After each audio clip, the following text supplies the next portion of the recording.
only man that's got the same move with every club. I'm the only golfer with the feeling of greatness. I'm the only golfer living that's got the master move and the feeling of greatness.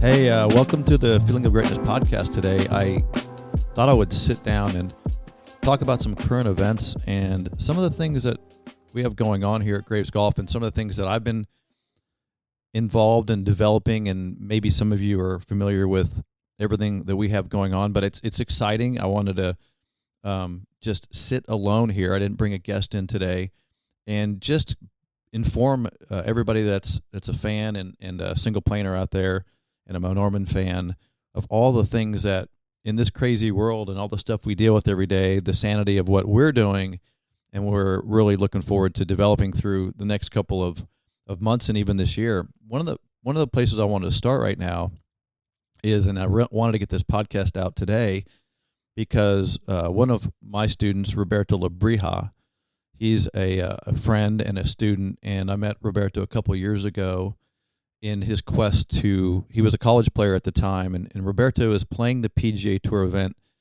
at Vidanta in Puerto Vallarta this week on the PGA Tour, and I'm excited for him.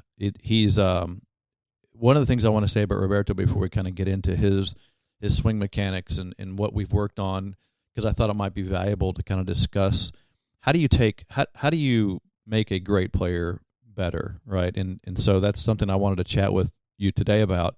But I wanted to first say how great of a person Roberto is. He's just a great human being, and his family is a wonderful family. So, all the credit to him is just being a good human being. And before I get into the less important stuff, which is golf swing mechanics, but Roberto is just a great guy, and I really enjoy my time I spent with him. But one of the things that we have developed in our relationship, Roberto is, and I'll say this with some maybe reservation a little bit, but I work with a lot of golfers, and I work with a lot of players, very high level players, and some not so high level players. And by the way, I love it all. There's no differentiation for me if you're a beginning golfer learning the swing, or if you're Roberto and you're a tour player using the swing. I enjoy both aspects of it, and here's why. All that I require for my enjoyment to help you aspire to whatever level you want to play at is your willingness to do the work and to have the enjoyment in the time. We're going to talk about that today too, enjoying your time doing this. But that's all that's required for me. So whether you're a Roberto that's getting ready to play his first PGA Tour event, or you're somebody that just says, I might take up the game and try to play it, I would love working with you either way, as long as you are willing to dive in and have fun with this and dig in. About Roberto, so a couple years ago, and the reason I wanted to get this podcast out is because I want you to watch him this week, and hopefully he'll make the cut. And I'm going to tell you how hard this is, though. He's playing his first PGA event. He has every skill he needs to be a world-class player. He already is a world-class player. But that doesn't mean he's going to have a lot of success out there right now. But he could, and he has everything he needs. So it's just going to be a matter of time for Roberto. And this week is just a stepping stone for him and a starting point. And I talked to him. I said, look, you just got to have fun with it. And this is just, don't over expect anything. Just go play golf, and you'll be fine. And this is just every step is a learning experience. And so he has a lot of support behind him. But I'm so excited for him. When I met him 2 years ago, there was a bit of desperation in Roberto. He has very high swing speeds, which is a gift, and he has long levers, long arms. He's a great athlete, and so here's this guy who has all these swing speeds that is having a hard time controlling the golf ball and direction. And so I started slowly converting him to a single plane, but he approached me because he liked the stuff that I taught regarding Mo's golf swing and the single plane, and it made a lot of sense to him. So that's where it all started. It wouldn't have started with Roberto if he didn't have a belief that what I was going to teach him was going to help him. But literally, he could not keep a driver on a driving range. I mean, he was hitting it. His dispersion patterns were so wide that my first idea with Roberto was like, let's get you narrowing this driver. I said, I want to make you a great driver of the golf ball. And I want to kind of preface that by saying, listen, if you don't drive the golf ball well, golf's a very, very hard game. If you don't drive the golf ball well and you're hitting it through over 300 yards, it becomes even a more difficult game. And so that's a priority. Now, look, you're going to have a great short game, and you're going to have to putt great. And those things are equally as important. But from where I saw Roberto, it was, we got to get this control of this golf ball. And so you can actually get it back into play so you can shoot some scores. His putting and his short game are great. I don't see a lot of issues there. There's a few things with his chipping we did work on, but really the goal was, I've got to get your driver consistently in play and get you really good at driving a golf ball. I would say right now we're probably 80% there, which is plenty to go play great golf. I still think he can be better. But what we did was, let me just kind of walk through the process with Roberto, because how do you take a guy who's already really, really good at playing the game of golf, who has all this talent, ability, and how do you work with him to make him better?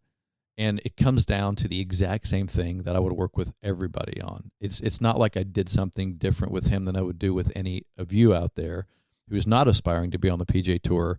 It's basic principles and fundamentals. And those things include the address and grip. And so we started there. And I had to make adjustments to his address position. I had to give him some side bend. I had to get him into an alignment with the lead arm with the club. We had to obviously look at his grip position. And then once we got his address and grip there, we can start working on the swing. And then we saw some things happen to his swing plane. He wasn't planing the club well in the backswing. So we worked on, how he moves the club away and planes it to the top of the swing. And I had to shorten up the motion at the top a little bit. He tends to get aggressive and long, because when you hit the ball as far as he does, you want to keep hitting it 340 all day long. And I would do the same exact thing if I had that kind of power.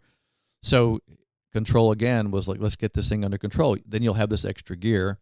So we did some of that. We worked on the backswing motion and positioning at the top. His club face would tended to get open at the top, and that was just because his lead hand grip, he favored a weak lead hand, and that was when mechanically that the radius bone doesn't line up with the lead hand, and it gets on the wrong side of the club. It's hard to square a face, so you can get the ball going left and right.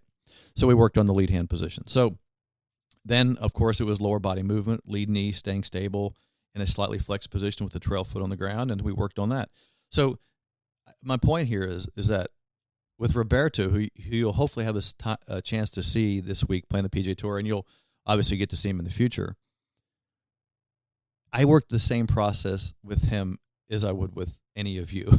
And the reason I want to bring this up is because biomechanics and swing mechanics are swing mechanics. And so there's a basic principle here that he's not doing anything different than all of you should be doing. He's just doing it a lot more than you.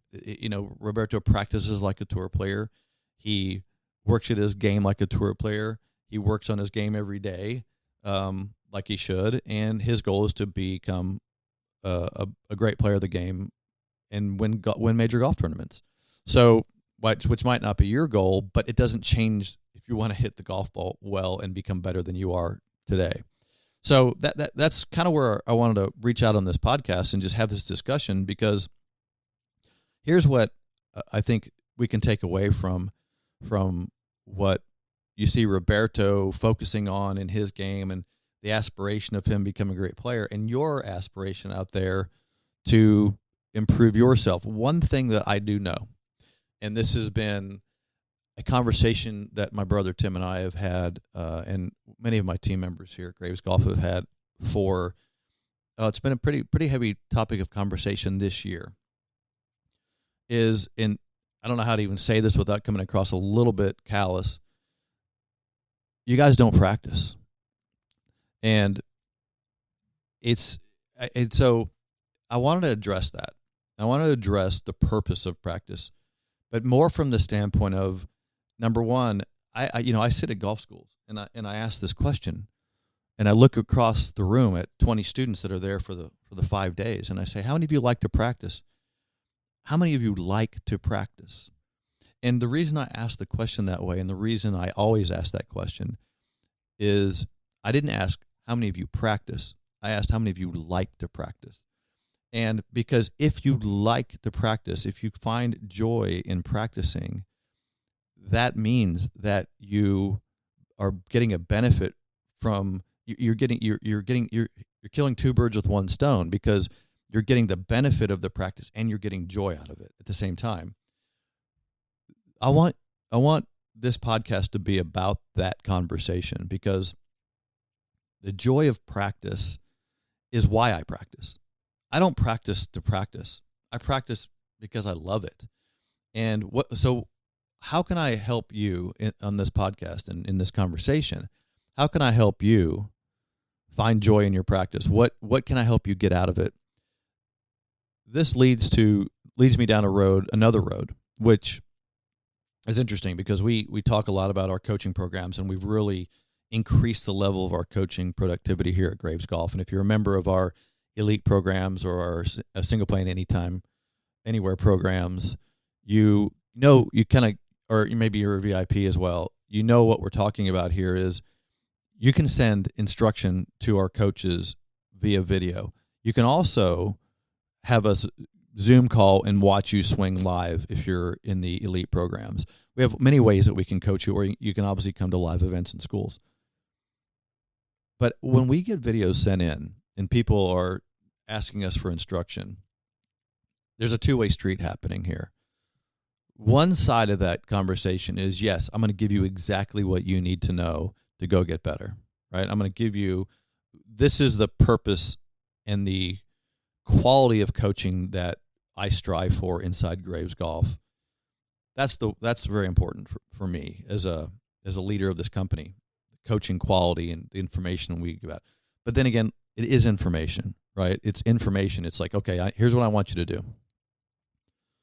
Here's the what, here's the why, here's the how, and here's the now, right? So here's the what I'm going to help you with.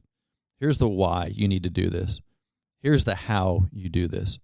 And here's what you need to do right now. So that's really the 4-step process of us delivering what we need to. And so that should make a lot of sense to many of you.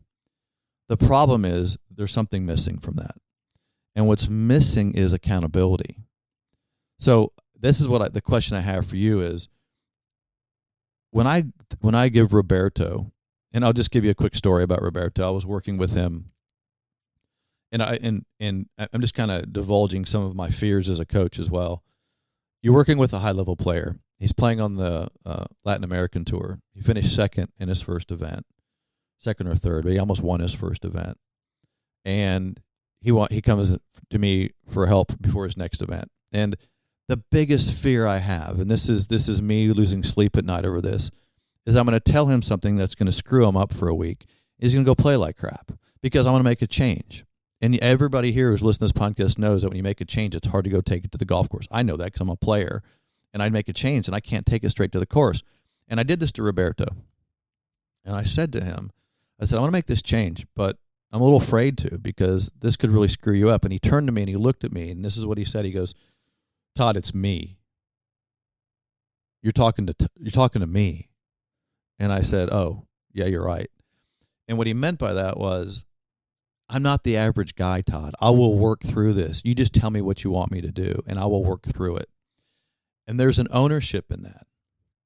And here's what this is where I just said, hey, this is really important to have this conversation, because if I gave something, sometimes, and some of you might know who you are, when our coaches give you something, give you the what, why, and the how, and the now, and it doesn't work for you right away, you turn around to us and say, it doesn't work, which is bullshit.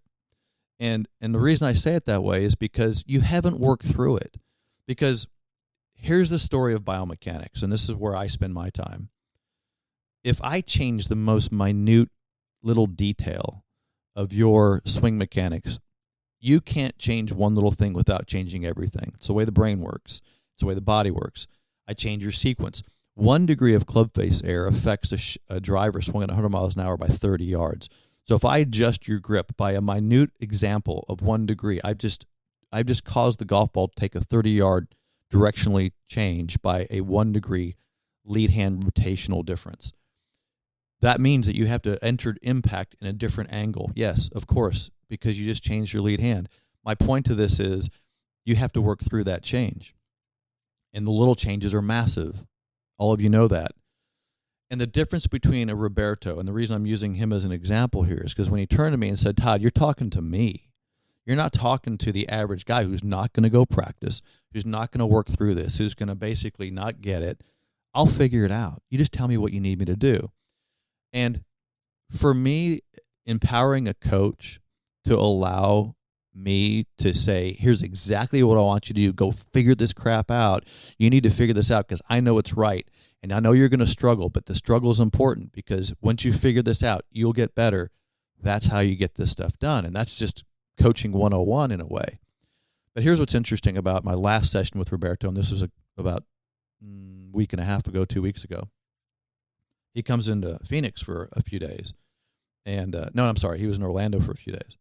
And I go back and forth, so I get confused. But we were in Orlando, and his lead hand had gotten a little bit weak, and he was hitting some hooks. And the reason that is because if your lead arm is in the wrong rotation, you have to rotate the face.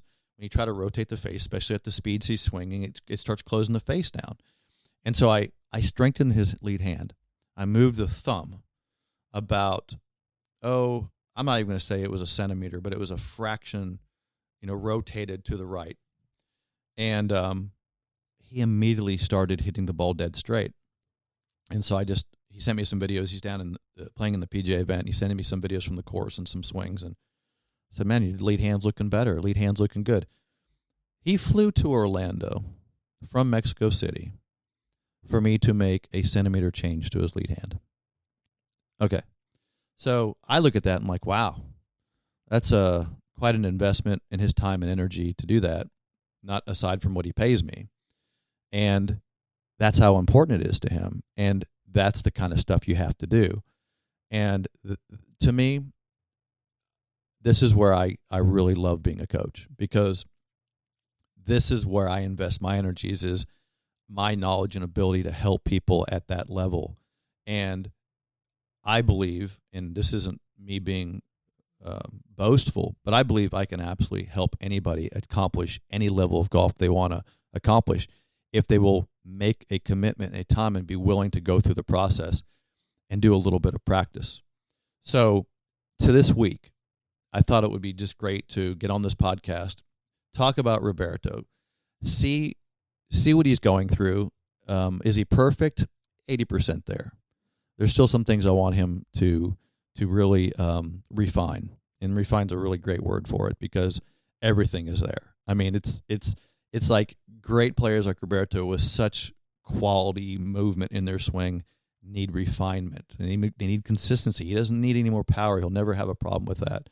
But he's a joy to watch, and I hope in just as soon as we can, we'll see him out there playing so we can watch him, because I certainly love watching him hit golf balls. By the way, at our school, he did a clinic for us, and the students were there, and he hit balls for the students, and it was funny because the ball comes out so fast, sometimes you can't see it. So a lot of people were like, "Where'd it go?" And I was like, "It's dead straight," but no one saw it because it was coming out of the gun so fast. But it was great. So I'll kind of want to wrap up the podcast here. It's a short one, but I wanted to just kind of inspire you in a couple of ways. The first way is just simply by saying, look, let's see if we can find some joy in practice. How do we do that? Well, let me kind of tell you how I do it. I schedule it. Like, I put my practice, like this week, it's been raining a lot here in Oklahoma City. I schedule my practices. And I'm looking at this week going, it's a really crappy week to get practice in. So what I'm going to do this week is I'm going to get all my paperwork done. I'm going to do a bunch of book work. I got a bunch of projects going on, which I want to mention before I close up here. And that's because I want to have a big week next week. I want to be able to get it into my practice next week. And when I do practice, I go out there with a mission. My number one mission is to kind of get by myself, to find some time where I can just kind of be in my alone little world. I warm up really well, and I start hitting balls, and I just love to be out there hitting golf balls, and I create my little space where I can be in my meditation, because practice is really a meditation, and I have something I'm trying to accomplish. Maybe I'm working on my backswing ball position or something. So I'm getting something done. I'm enjoying my time because it's a meditation for me, and I love that. I find my space. And to me, that's the purpose of golf in a lot of ways. So I want to inspire you to find your space and find your place where you love to practice. And I have to do it alone most of the time. Now, I can hit balls with my brother or some of the guys on the team, but that ends up being more social, and that's fun too, but it's not as quality for me as me getting my alone time. So think of your practice time as something you really love to do because it's your alone time. That's important to me. Let me tell you other things that inspire me is I learn every time that I practice. I learn something. So I journal about my practice sessions. And it's amazing how much I get out of my practice when I write it down. So you may want to consider writing down what you felt. I always stick to feelings mostly. Is I was working on my backswing position, and here's what I felt. So I would write down some ideas of, feeling your feelings when you practice. Number one, you can trigger on that next time you practice. The other thing too I want to mention is, if you guys are interested in my practice, I have a practice. I literally typed it out on a piece of paper, my rules of practice. If you would like that, email me at toddg@gravesgolf.com. I'll send you my rules of practice. It's just a sheet I typed out, but I'd be happy to send that to you. Now, here's the final announcements of stuff going on, and you're going to get excited about this, just as I am. We're building a single-plane training center, performance center here in Edmond, Oklahoma. We're getting ready to start construction in June. We're getting all the funding together right now, so you guys have a home site that you can, and a headquarters to come in here and totally invest yourself in your golf game and your meditations and your practice and your game. So that's coming up. We should have the thing done within a year from June. We're super excited about that. It's going to be a spectacular place to hang out and be around this team and the single plane world. So that's one announcement. Obviously, the second announcement is Roberto playing his first PGA Tour event this week. We all wish him the best, and I told him just go have fun and enjoy the experience and just get as much out of it as you can. And just this is a launch of a career, so it's going to be a spectacular week for him. So put him in your prayers and root him on. It's going to be a great week for him. He's a wonderful human being. And the other thing too is, and maybe I'm prematurely announcing this, we have a putter we're developing as well. So the putter we're going to have a putter coming out pretty soon. So look for that, because that in the next 90 days we're launching our single plane putting system. So that's a big announcement that we have going on here at Graves Golf. And of course, all the upgraded coaching programs. Those of you that aren't in an elite program, you need to contact us, because those are filling up, and we're going to run out of coaches pretty soon to handle all the people needing coaching. So that's my conversation for today. I just wanted to have you guys pay attention to your TV this weekend. Check out Roberto. Hopefully they'll show some highlights. They should, because it's in Mexico, and he's a Mexican citizen, so he'll be getting some coverage. So it's great, and I can't wait to see him. And if you ever get a chance to meet him, which you will at my schools, because he'll pop out there once in a while and hit balls with us, make sure you give him some of your attention and root him on, because he's going to be a great one out there. Anyway, thanks for joining me today. This is the Feeling Greatness podcast. I look forward to talking to you again in the future. If you want to email me again, you got my email address, toddg@gravesgolf.com. Love to hear your comments and any other things you want to hear about on the podcast. I'll see you soon.